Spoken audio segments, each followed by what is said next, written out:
Ini komplit ada 4 pintu gerbang. Tinggal satu yang ini semuanya penasaran. Itu berada di mana itu? Bagajah. Balkondes Kembang Limus. Jadi antara Salaman dengan mau masuk ke Candi Borobudur.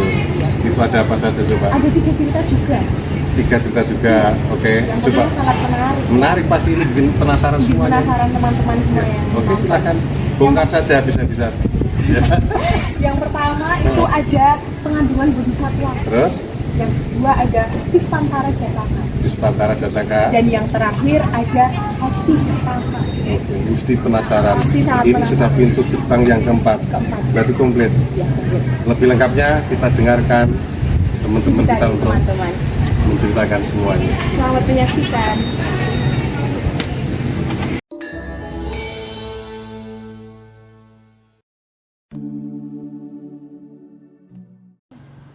Selamat sore, perkenalkan nama saya Fitri Dwi Rahmawati dari Universitas Tidar yang ingin menyampaikan cerita tentang salah satu kisah di Gerbang Gajah, yaitu kisah tentang Visvantara Jataka. Dikisahkan di suatu negeri Sibi, yaitu di kerajaan Sibi yang saat itu dipimpin oleh seorang raja bernama Raja Sanjaya. Raja Sanjaya ini memiliki seorang anak laki-laki yang merupakan putra mahkota, yakni Pangeran Visvantara. Pangeran Visvantara ini sudah berkeluarga dan ia memiliki seorang istri yang sangat setia dan sangat sabar kepadanya. Ia bernama Madri. Pasangan ini memiliki 2 orang anak laki-laki dan perempuan bernama Galin dan Krishna. Pangeran Visvantara ini diceritakan bahwa ia memiliki kepribadian yang baik, bijak, dermawan, dan welas asih. Pangeran Visvantara ini sering berkeliling di negeri tersebut menggunakan gajah. Ia sering berkeliling untuk mengetahui bagaimana kondisi dari rakyatnya. Saat berkeliling, Pangeran Visvantara selalu mengingatkan kepada pengawal jika ada rakyat yang kesusahan atau menderita, maka cukupkanlah kebutuhan mereka. Pangeran Visvantara ini karena kebaikannya, kemudian rakyat dari negeri sebelah merasa iri dengan kesejahteraan rakyat di sana. Kemudian rakyat dari negeri sebelah ini berinisiatif untuk meminta gajah dari Pangeran Visvantara ini. Kemudian raja dari negeri sebelah mengirimkan beberapa brahmana ke kerajaan Sibi untuk meminta gajah di Pangeran Visvantara. Kemudian dengan senang hati Pangeran Visvantara ini memberikan gajah tersebut. Karena Pangeran Visvantara memberikan gajah tersebut, rakyat dari kerajaan Sibi merasa iri, merasa sakit hati dan tidak suka dengan Pangeran Visvantara. Kemudian rakyat dari negeri Sibi menghasut Raja Sanjaya untuk mengusir Pangeran Visvantara. Kemudian karena diusir, Pangeran Visvantara beserta keluarganya pun pergi meninggalkan kerajaan dan pergi ke hutan. Saat pergi ke hutan, mereka berkendara menggunakan kereta kuda, dan di saat perjalanan ada pengemis yang meminta kepada Pangeran Visvantara untuk meminta kuda tersebut.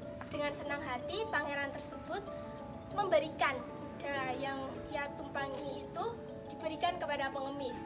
Kemudian Pangeran Visvantara menggantikan kuda tersebut untuk menarik kereta yang telah ditumpangi oleh istri dan anak-anaknya. Saat di perjalanan, mereka mengalami beberapa keberuntungan. Keberuntungan yang pertama, saat di perjalanan terdapat 4 yaksa yang menjelma menjadi 4 ekor rusa merah dan siap untuk menarik kereta yang ditumpangi oleh keluarga Visvantara. Keberuntungan selanjutnya, saat di perjalanan, saat keluarga Visvantara merasakan lapar, terdapat pohon yang siap merunduk untuk diambil buahnya untuk bahan makanan. Setelah itu, apabila keluarga Visvantara ini haus, terdapat kolam teratai yang siap untuk diambil airnya. Selain itu, apabila keluarga ini merasa panas atas teriknya matahari, maka terdapat awan yang siap memayungi keluarga ini dan juga menyiapkan angin yang sejuk. Saat di perjalanan, 4 yaksa ini menampilkan wujud aslinya. Mereka meminta kepada Pangeran Visvantara untuk memberikan kereta tersebut kepada 4 yaksa itu. Kemudian dengan senang hati Pangeran Visvantara memberikan kereta tersebut dan keluarga Visvantara melanjutkan perjalanan dengan berjalan kaki. Pangeran Visvantara menggendong anak laki-lakinya dan istrinya menggendong anak perempuannya. Kemudian setelah sampai di tengah hutan, mereka mendirikan gubuk. Dan gubuk ini berlokasi dekat dengan mata air. Kemudian saat Madri atau sang istri berburu makanan untuk anak-anaknya, ada seorang petapa tua yang menginginkan anak dari Pangeran Visvantara ini. Kemudian dengan senang hati, Pangeran Visvantara ini memberikan anak-anaknya kepada petapa tua itu untuk merawat dirinya beserta istrinya. Kemudian saat istri dari Pangeran Visvantara ini pulang, ia bertanya kepada Pangeran Visvantara, "Di mana anak-anak?" Kemudian Pangeran Visvantara menjelaskan bahwa tadi ada seorang petapa tua yang menginginkan anak-anak kita. Kemudian ia dengan rela memberikan anak-anaknya kepada petapa tua itu. Kemudian dengan ikhlas hati, istri dari Pangeran Visvantara juga memberikan anak-anaknya kepada petapa tua itu. Beberapa waktu kemudian, seorang Brahmana datang yang tidak lain merupakan Dewa Satya. Ia menginginkan istri dari Pangeran Visvantara untuk merawat dirinya. Kemudian dengan ikhlas hati, Pangeran Visvantara memberikan istrinya kepada Brahmana tersebut. Kemudian sang Brahmana tersebut pergi dan membawa anak istri dari Pangeran Visvantara menuju ke kerajaan Sipri. Ia mengantarkan anak istri dari Pangeran Visvantara sebagai bukti bahwa inilah kebaikan, kebajikan, dan kedermawanan dari Pangeran Visvantara. Kemudian rakyat dan Raja Sanjaya pun terbuka hatinya. Setelah itu rakyat menjemput Pangeran Visvantara di hutan dan menginginkan Pangeran Visvantara untuk menjadi raja sebagai pengganti dari Raja Sanjaya yang baik dan bijak itu. Kemudian Pangeran Visvantara diangkat menjadi raja di kerajaan Sipri dan berbahagialah mereka, keluarga Visvantara dengan istri dan anak-anaknya. Inilah kisah tentang Visvantara Jataka yang dapat saya sampaikan. Terima kasih dan selamat sore.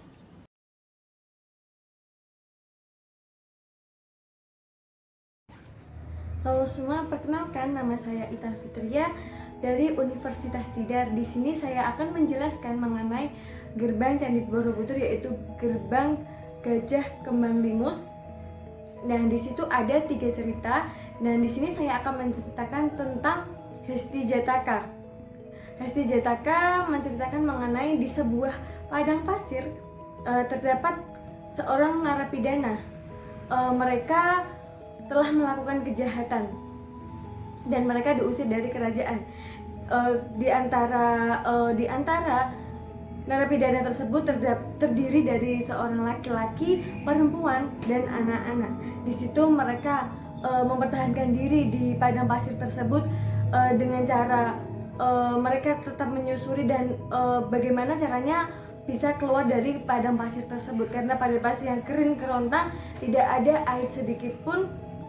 Nah, dari situ para narapidana tersebut bertemu dengan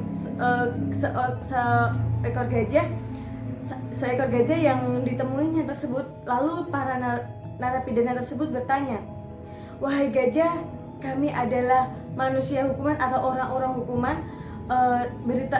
Beritahulah kami bagaimana di mana kita dapat menemukan makanan dan air." Dan gajah itu menjawabnya, "Pergilah ke sana lurus, maka kalian akan menemukan sebuah sumberan air. Dan di situ aku tadi telah melihat ada bangkai gajah yang masih baru." Nah, makanlah daging tersebut dan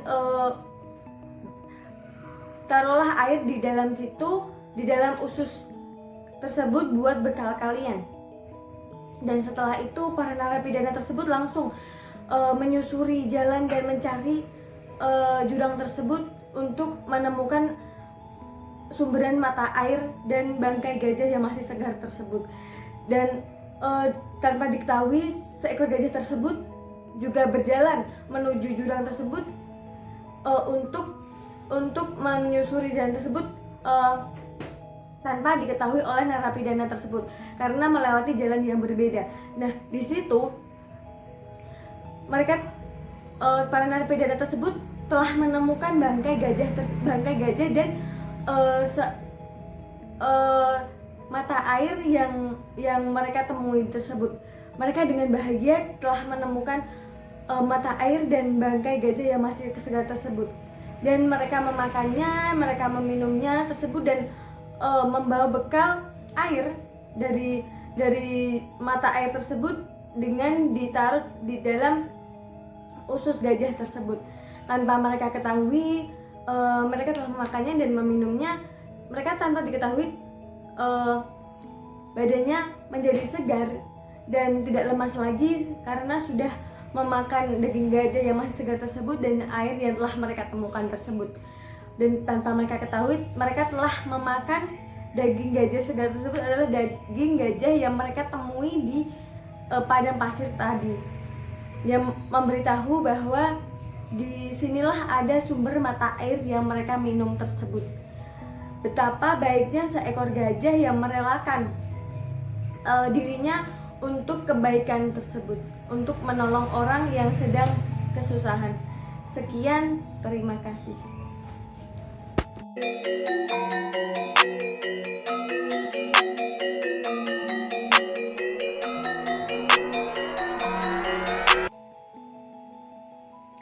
Selamat pagi, salam sejahtera untuk kita semua. Perkenalkan, nama saya Sri Dewi Aisyeva dari Universitas Tidar. Di sini saya akan menceritakan sebuah kisah yang berjudul Mati Posaka Jataka. Pada zaman dahulu, saat Brahmadatta berkuasa di Benares, telah lahir seekor gajah di wilayah pegunungan Himalaya. Gajah ini mempunyai karakteristik yakni tubuhnya berwarna putih, berukuran besar, dan diikuti oleh sekumpulan gajah yang berjumlah 80 ekor. Sang gajah putih ini mempunyai ibu dalam keadaan buta. Dengan begitu, sang gajah putih ini sangat berbakti kepada ibunya karena ia selalu memberikan buah-buahan terhadap rombongan gajahnya yang kemudian diperintahkan untuk diberikan kepada ibunya. Akan tetapi, rombongannya tidak menyampaikan buah-buahan yang diberikan oleh sang gajah putih kepada ibunya, malah memakan buah-buahannya sendiri. Akhirnya, sang gajah putih pun meninggalkan rombongan dan ia pun pergi bersama ibunya ke goa di wilayah Gunung Candorana. Alhasil, sang gajah putih pun membahagiakan ibunya di sana. Kemudian, suatu ketika terdapat seorang penjaga hutan yang tersesat. Alhasil, sang gajah putih pun menghampiri orang tersebut. Akan tetapi, ketika sang gajah putih ini menghampiri, menyebabkan seorang penjaga hutan lari ketakutan. Melihat kejadian tersebut, akhirnya sang gajah putih pun bertanya kepadanya, "Wahai manusia, Anda tidak perlu takut kepadaku, jangan lari, tetapi katakan mengapa Anda bisa berjalan sendirian." Kemudian, seorang penjaga hutan pun menjawab, "Saya tersesat di hutan ini sudah seminggu." Alhasil, sang gajah putih ini sangat iba terhadapnya sehingga sang gajah putih pun memperkenankan seorang penjaga hutan ini menaiki punggungnya dan membawa keluar hutan, yang kemudian setelah membawa keluar hutan, sang gajah putih pun kembali. Lalu, seorang penjaga hutan ini mempunyai niat buruk saat ditolong oleh sang gajah putih. Hal ini dikarenakan dirinya menandai pepohonan dan perbukitan yang menuju ke Benares. Suatu ketika terdapat sebuah kerajaan yang dipimpin oleh sang raja. Namun saat itu gajah kerajaan baru saja meninggal sehingga hal ini menyebabkan sang raja memerintahkan pengawalnya untuk memberikan sebuah berita yang berisikan, "Apabila di antara kalian menemukan atau melihat seekor gajah dengan tubuh yang sehat dan selaras ditaiki oleh sang raja, maka ungkapkan kepada raja." Alhasil, seorang penjaga hutan yang pernah ditolong oleh sang gajah putih pun mengungkapkan kepada sang raja bahwa dirinya pernah melihat seekor gajah yang sangat bagus dan mempunyai ciri khas yakni berwarna putih dan sangat selaras untuk ditunggangi oleh raja.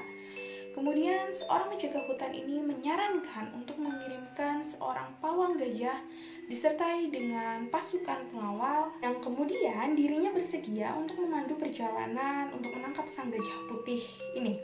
Akhirnya pawang gajah dan pasukan pengawal beserta dirinya menuju hutan, dan kebetulan saat itu sang gajah putih ini sedang makan di kolam yang kemudian sang gajah putih pun melihat keberadaan mereka dengan membatin bahwa mara bahaya bermula dari seorang penjaga hutan yang tersesat itu.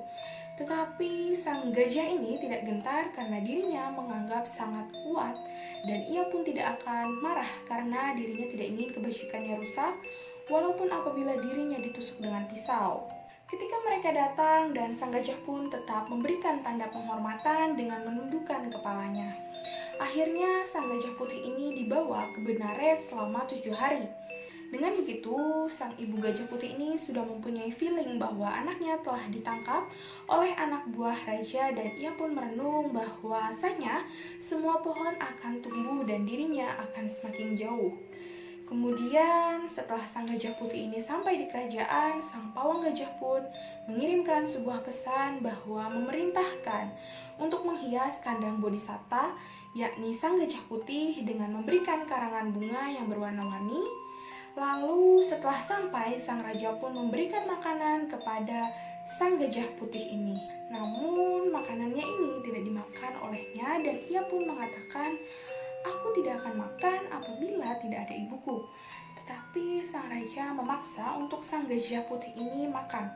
Akhirnya sang gajah putih pun berujar, "Aku tidak akan makan, ia berada di wilayah Gunung Candorana dalam keadaan yang menyedihkan karena buta, dan kakinya tersandung karena akar pepohonan tanpa didampingi oleh anaknya." Kemudian sang raja pun bertanya, "Siapakah yang engkau maksud?" Dan sang gajah putih pun menjawab, "Ibuku." Lalu, ketika raja mendengar jawaban sang gajah putih ini, akhirnya ia iba dan memerintahkan untuk membebaskan sang gajah putih karena dirinya lah yang memberikan makan terhadap ibunya. Dengan begitu, sang gajah putih ini kembali dan menghisap air dan memberikan kepada ibunya, tetapi ibunya mengira semua ini air hujan, padahal yang memberikannya adalah seorang anak kandungnya sendiri. Akhirnya, sang gajah putih ini mengatakan, "Wahai ibu, bangunlah, aku diantar oleh Raja Mulia Kasih untuk kembali menemani ibu." Alhasil, ibunya ini mendoakan raja tersebut agar dirinya mampu memberikan kemakmuran terhadap rakyatnya. Dengan demikianlah, sang raja pun senang dan membangun sebuah kota kecil yang dekat dengan danau dengan memberikan pelayanan terhadap bodhisatta, yakni sang gajah putih dan ibunya. Sekian cerita yang dapat saya sampaikan. Terima kasih.